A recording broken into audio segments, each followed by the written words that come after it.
Japan की जानिब से तालिबान की मदद करने के लिए अहम इक़दामात वक्तन फ़वक्तन सामने आने की ख़बरें आती रही हैं। जापान की जानिब से क्या तालिबान की बड़ी इमदाद की जा रही है, और अगर जापान तालिबान की इमदाद करना चाहता है तो कितनी रकम तालिबान को फ़राहम कर सकता है, इस हवाले से अहम तफ़सीलात सामने आ गई हैं।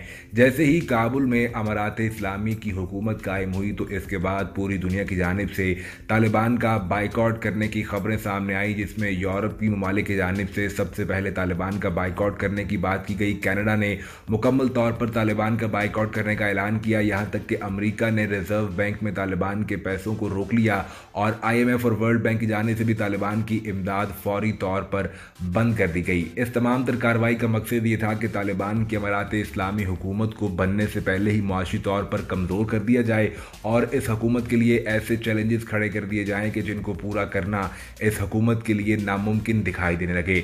लेकिन दूसरी जानिब चीन की जानिब से खुलकर तालिबान की हिमायत का ऐलान किया गया और चीन ने एक बड़ी सरमाकारी करने के हवाले से भी ऐलान किया कि चीन अफगानिस्तान में इंसानी तरक्की और नई हुकूमत की तामीर तरक्की के लिए बड़ी इन्वेस्टमेंट करना चाहता है। जबकि जर्मनी की जानिब से भी 500 मिलियन की इन्वेस्टमेंट की खबरें सामने आना शुरू हुई। अब जापान के हवाले से खबर सामने आ रही है कि जापान ने अफगानिस्तान के लिए एक बड़ी इन्वेस्टमेंट का ऐलान कर दिया है। जापान की जानिब से ये ऐलान किया गया है कि जापान अफगानिस्तान के लिए $200 मिलियन की इमदाद का एक पैकेज फराहम कर सकता है, जिसका मकसद यहाँ पर इंसानों की तरक्की और मुल्की इंफ्रास्ट्रक्चर को बेहतरीन बनाना होगा। जापान की जानिब से तालिबान की नई हुकूमत को $200 मिलियन की इमदाद का ऐलान किया गया है। जबकि तालिबान के तर्जुमान ज़बीहुल्लाह मुजाहिद इससे पहले एक प्रेस कॉन्फ्रेंस के दौरान ये वाजे कर चुके हैं कि कोई ऐसी इमदाद कबूल नहीं करेंगे जो तालिबान की आज़ादी और उनकी हुकूमत के इस्लामी निज़ाम को कायम करने के अमल पर कदगन लगाए। उन्होंने कहा कि हम अपनी आज़ादी बेचकर इमदाद हासिल नहीं करना चाहते। इसी आज़ादी के लिए हमने 20 साल